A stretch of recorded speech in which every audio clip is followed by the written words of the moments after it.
Dan Perry joining us from Tel Aviv. How do you reflect on these latest events as someone who's joining us not only as a former journalist, but also as joining us from Israel as well?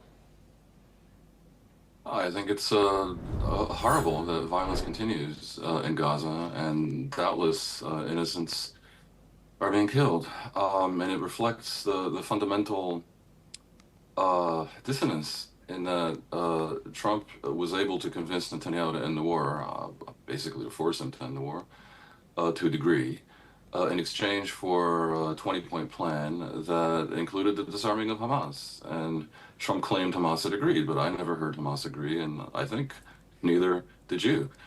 They didn't.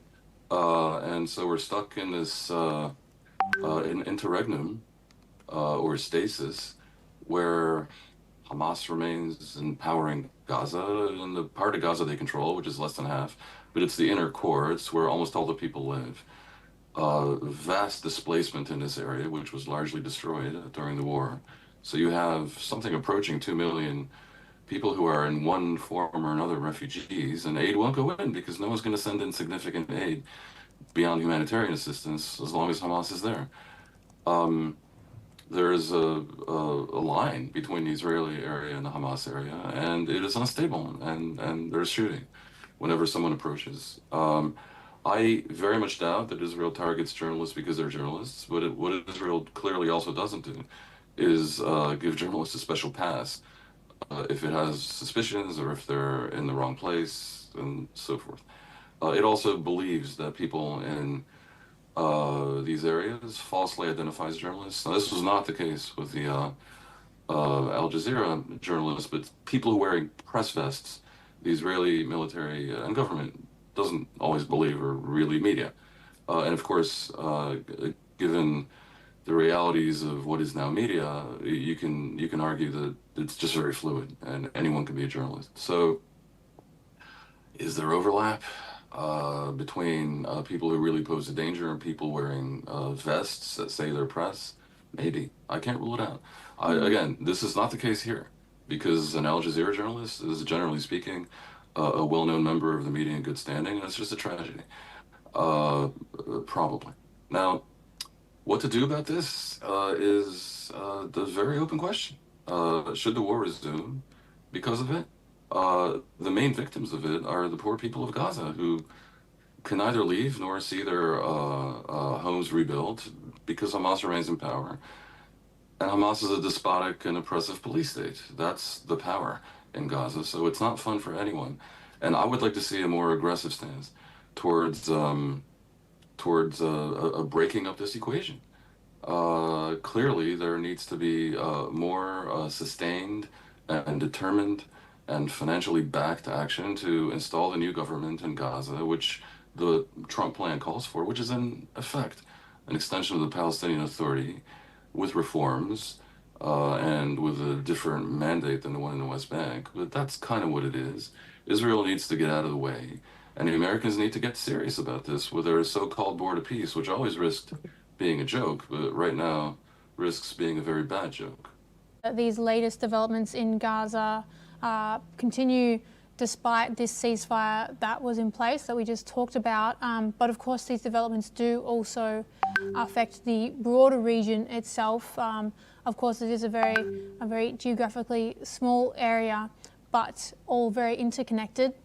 I want to pose the same question to you as I did to Dr. Nagao. How do you think these developments in Gaza could potentially affect the MOU negotiations going on in Switzerland right now, if there may be any effect?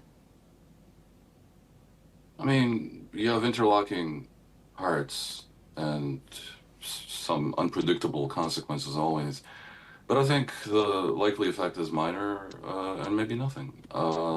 Iran right now is more invested in the Lebanon arena and their efforts to create diplomatic linkage between the negotiations around the Persian Gulf and the situation in Lebanon are where they seem to be most concerned. And of course, Israel's totally offended by this linkage and is very disappointed that the U.S. is humoring it.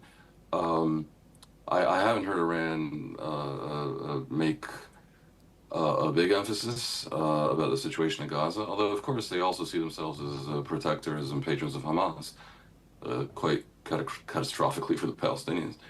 And so I wouldn't be surprised to see it happen. Maybe it comes up today in Switzerland. But really the more likely possibility for a derailment of the talks in Switzerland is if the situation in Lebanon further escalates. And we've seen significant violence there over the weekend. 6 or so Israeli soldiers were killed. A larger number, I believe, of Lebanese were killed. Not clear how many were Hezbollah. The conflict there is really a quagmire. And it's just very sad that somehow the situation's been created where Iran is able to influence it in any way. We are seeing this quartet meeting taking place in Egypt with foreign ministers from Pakistan, Saudi Arabia, Turkey and Egypt, of course. Now, how do you think some of these relations are changing in the West Asia region, if not more abroad, if we're including Egypt as well, especially as we are seeing progress in this MOU? How do you think we're seeing some of these alliances shift, perhaps? It's interesting because these 4 countries are not often in the same room, and in particular, Pakistan's presence is not irrelevant, and they clearly represent the talks and the MOU, as they were one of the negotiators, basically, or intermediaries. The countries have different interests. By and large, certainly Egypt and Saudi Arabia would have loved to see regime change in Iran, and most of the Gulf countries would have loved to see the regime fall, which realistically was the failed goal of the operation. But when they concluded that the Americans had no actual viable plan to lead to that, they all became rather desperate to see the war come to an end. Because the disruption in the Persian Gulf affects all their economies, and in particular Egypt feared a further escalation that causes or that enables the Hamas proxy, the Houthis in Yemen, to block the Bab el-Mandeb, harming, as they have done before, maritime trade headed up to the Suez Canal, which hammers Egypt's economy and robs it of hard currency, which is an outcome they can ill afford. So everyone's invested in trying to minimize the damage of what has happened, but they're also concerned about the potential strengthening of Iran's proxies. Egypt will not be happy if Iran gets $500 billion and some of that gets to the Houthis and strengthens them further in Yemen. The Houthis are very much the enemies of anyone semi-reasonable in the Middle East, and that includes Egypt and Saudi Arabia. And as for Turkey, they too are invested. They want to stay relevant. They want to have flexibility. They have a big stake in Syria, where they are to some degree the patron of the new government, who is in great degree the enemy of Hezbollah. So Turkey doesn't really want to see Hezbollah strengthened. Hezbollah, which had fought like gangbusters to prop up the regime of Bashar Assad at the behest of Iran. So a lot of moving parts. All these countries are very interested. All of them fear Iran's proxies. And in a way, it's a sideshow because, of course, the real talks are happening in Switzerland right now, and the actual sides are the U.S. and Iran. Everyone else has been kind of cast aside, and this, including Israel, which has been not only thrown under the bus, but presented as a vassal. But the interests of Lebanon are largely ignored, and also of the 3 countries. I think behind closed doors, I'd love to be a fly on the wall, but I think certainly Egypt and Saudi Arabia might have harsh words with the foreign minister of Pakistan. Okay, Dan. What about, you mentioned there that Israel has been presented by some analysts and in the media, and definitely in this MOU as a vassal state of the United States. Now, do you think it would have been more conducive to these talks if all of the groups involved in this regional conflict were present in the negotiating of this MOU, or if not at these talks as well? Of course, in the south of Lebanon right now, the fighting is not between Iran and the United States. It's rather between Hezbollah and Lebanon. Pardon me, Israel, Hezbollah and Israel. Is there has it been a negligent move by Iran and the United States to not take the considerations of these other parties in the conflict, which seem crucial to the progression of the MOU, into account and have them present at these talks as well? Your question is, was it conducive to not have them present? I Mm. suppose the answer is, in fact, perhaps surprisingly, yes, it was conducive, because these are real antagonists with conflicting needs and agendas, and the more people you have in a negotiation, the more you turn it into an international conference, the less likely you are to reach a deal. The basic situation was that the U.S., sad to say, having failed in its goals and having planned abysmally, was now desperate to reach a deal. And if the goal was to reach a deal, any deal, then the U.S. probably was wise in keeping everyone else at arm's length, and then hoping they can impose terms on their allies. And indeed, that's what's going to happen. Whatever is agreed between the U.S. and Iran, will have been easier to reach that agreement without the others present, who have in fact no interest in an agreement.